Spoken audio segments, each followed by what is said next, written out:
Investors had enough corporate news to pour over to temporarily take their attention away from the debt ceiling deadline. And so the Dow and S&P 500 rallied for the first time this week. The Nasdaq, however, continues to suffer as nervous investors sell this year's winners. There's a buyer walking through the doors of Men's Warehouse, but not the kind the retailer wants to see. Joseph A. Bank offered $2.3 billion to buy its bigger rival. The offer was quickly rejected for being too low, but investors think it's a good fit. Joseph A. Bank jumped more than 6%.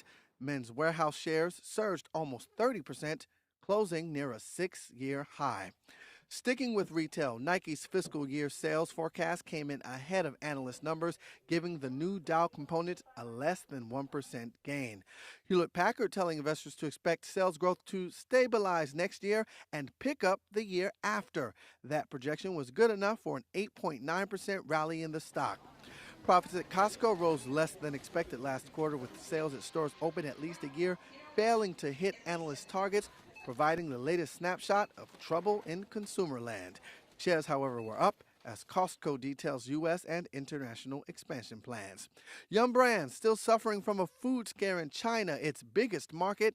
The operator of KFC is delaying expectations for a rebound. That stock was down 6.7% as analysts pare back forecasts.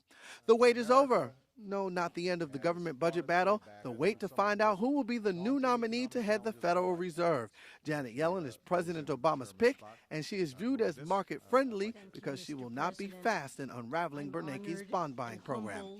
Nariman Baravish of IHS. And I think she's been very closely allied with Ben Bernanke and his policies.